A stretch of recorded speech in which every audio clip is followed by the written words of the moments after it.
Hola a todos. Ok, salió el alma. Hola a todos los amantes de la cultura peruana.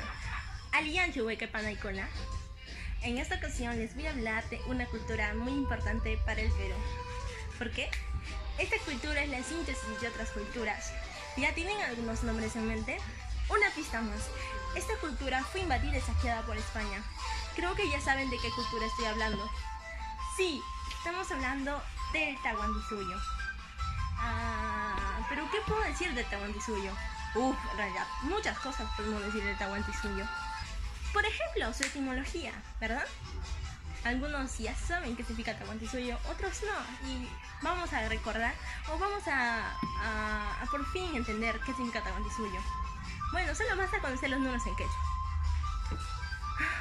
Te estoy bloqueando. No, es fácil. Por ejemplo, solamente, no te voy a pedir del 1 al 1000 o del 1 al 100. Solo del 1 al 10, ¿qué les parece? ¿Ya? Muy bien.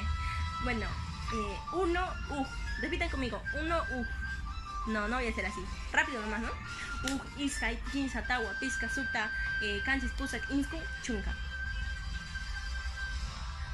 Ya.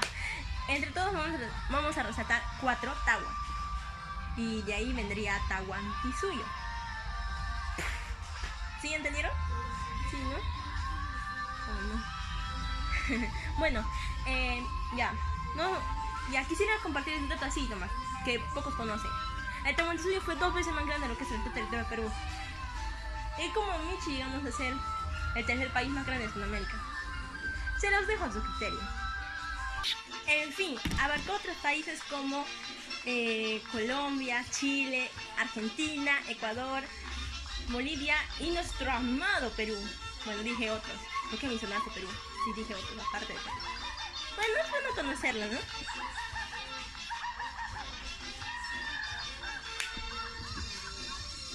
Bueno, allí se formó el estado más extenso del continente americano. ¿En dónde? En un valle de 3.350 metros de altura. Y bueno, mi gente, haces aquí en español. Como muchos sabrán, el Cusco era su capital. El Cusco, ¿no? Era su capital. Y se encuentra en el actual territorio de Perú. Pero quiero sorprenderlos haciéndole la siguiente pregunta. ¿Qué idioma crees que hablaba el Zapa Inca y Supanaca? Si tu respuesta es quechua, no es quechua. Y la respuesta es puquina. ¿Y qué es el puquina? El puquina es una lengua extinta o muerta. Se llama muerta una lengua cuando ésta ya no tiene ningún hablante. Lo particular del puquina es que históricamente se desconocía su existencia hasta el siglo XX. Del corregidor Cantos de Andrada de Huancavelica, los historiadores del siglo pasado, basados en fuentes superficiales, creían que se trataba de un quechua o un aymara muy antiguo. Incluso se escribió la tesis del quechuismo primitivo.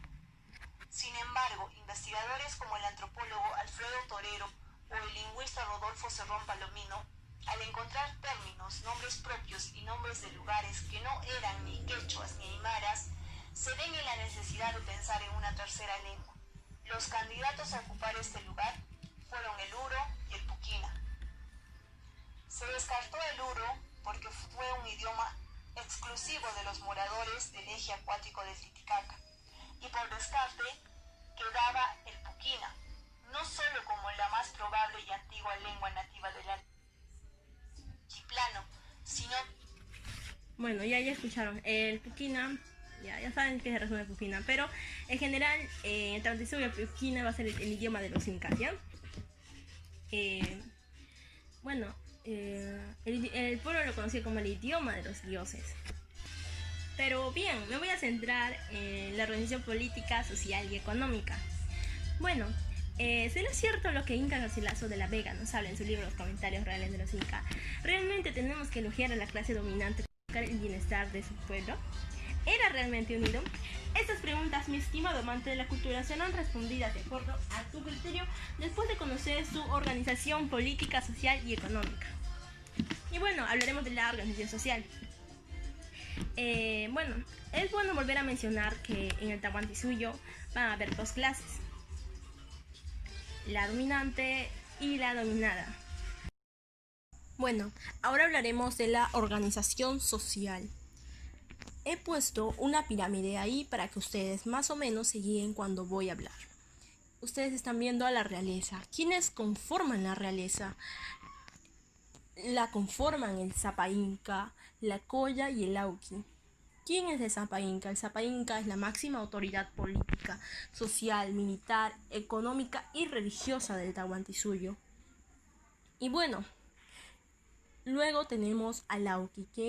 ¿Quién es el Auqui? El Auqui es el príncipe sucesor del Inca. Es decir, una vez que su padre muera, él va a tomar el control del Tahuantinsuyo.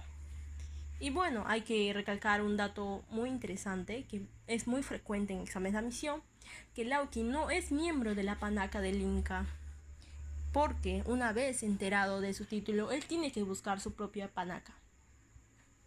Y bueno, ¿quién es la Colla? La Colla es la esposa principal del Inca. El Inca tenía muchas esposas, pero entre ellas destacaba uno. Y los hijos que tenía con ella, uno de ellos tenía que ser el Auqui. Bueno, después tenemos a la nobleza. La nobleza se divide en nobleza de sangre y nobleza de privilegio. Bueno, hablaremos de la nobleza de sangre, que eran las panacas. ¿Qué son las panacas? Son las familias formadas por los incas anteriores al que está gobernando, y obviamente del Inca también, que está gobernando, y de los fundadores. Bueno, ahora hablaremos de la nobleza de privilegio, y esta se va a dividir en dos: nobleza de privilegio de recompensa y nobleza de privilegio advenediza. Bueno, advenediza, hablaremos de la nobleza de privilegio advenediza, que eran los curacas o jefes étnicos sometidos. El Inca los ennoblecía y aparte les daba una esposa que podría ser su hija o su hermana.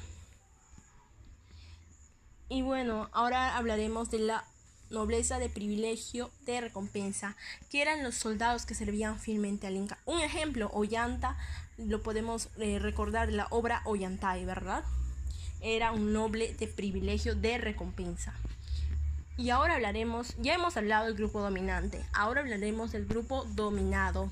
Esta se divide en Hatun Runas, Mitimaes, Yanaconas y Piñas. ¿Quiénes eran los Hatun Runas?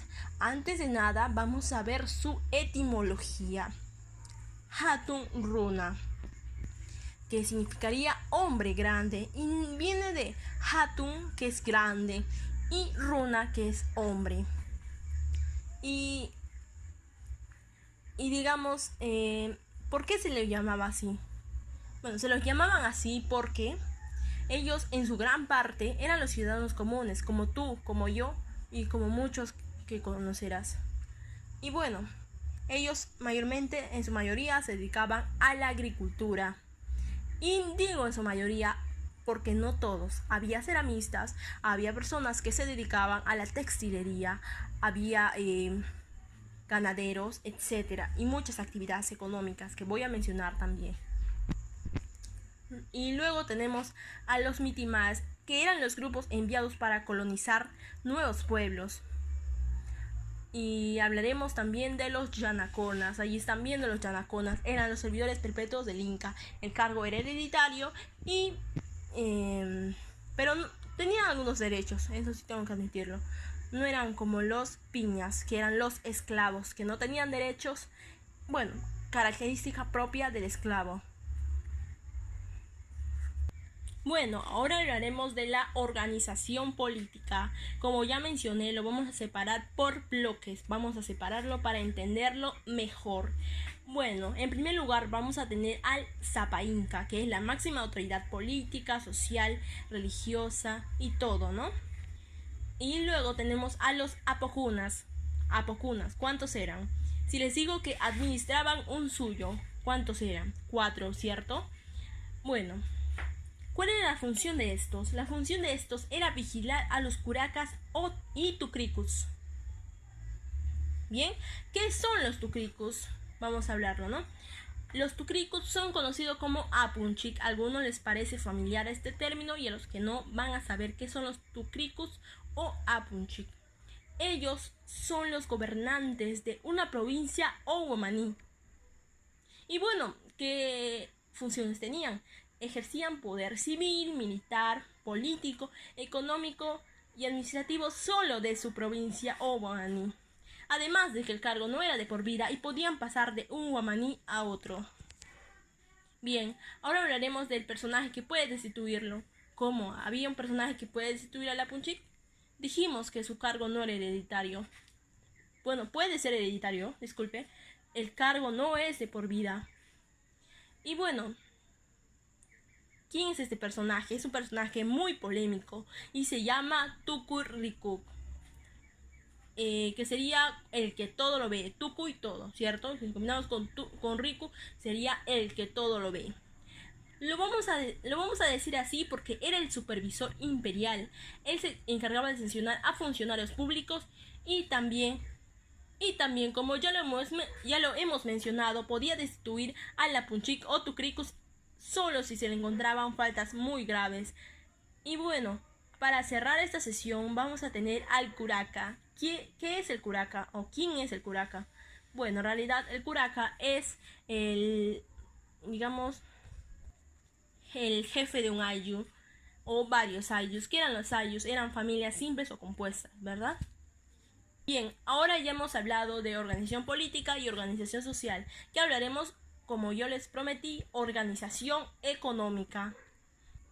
Economía incaica. Para hablar de la economía incaica tenemos que recordar sus dos principios, reciprocidad y redistribución. Voy a definirlos en pocas palabras. La reciprocidad sería dar y recibir. Y la redistribución podemos poner un ejemplo actual. Nosotros pagamos impuestos, o no sé, las personas, ciudadanos pagan impuestos y el Estado tiene que construir obras y además brindarnos seguridad, ¿cierto? ¿Qué relación tiene la redistribución en el Tahuantinsuyo? Sencillo, el pueblo tenía que asistir a las mitas y el Estado tenía que asegurar su supervivencia en caso de fenómenos, por ejemplo, el fenómeno del niño, un ayllu afectado, tenía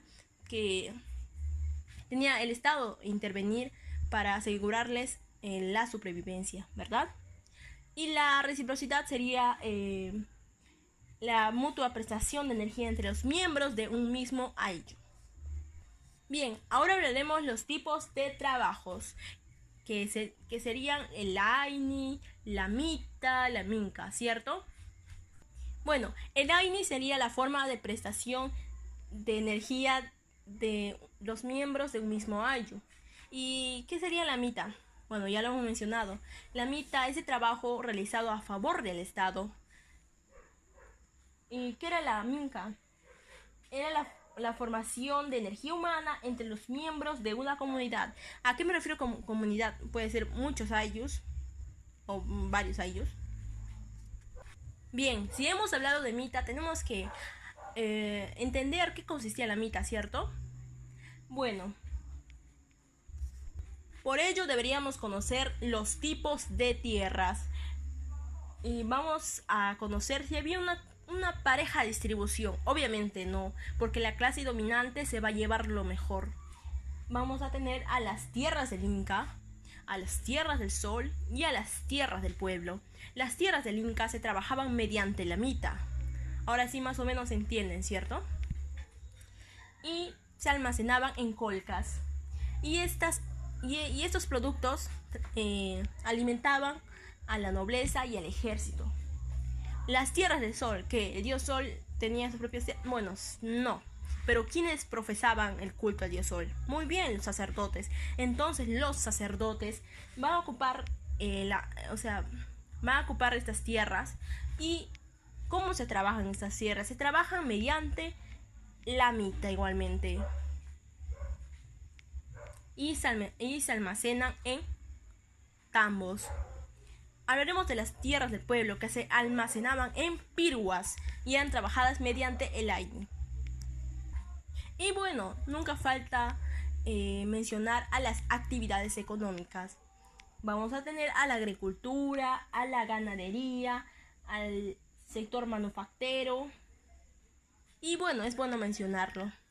Sí es cierto que los incas copiaron ciertas técnicas agrícolas pre-incas, obviamente, pero ellos también van a introducir tecnología.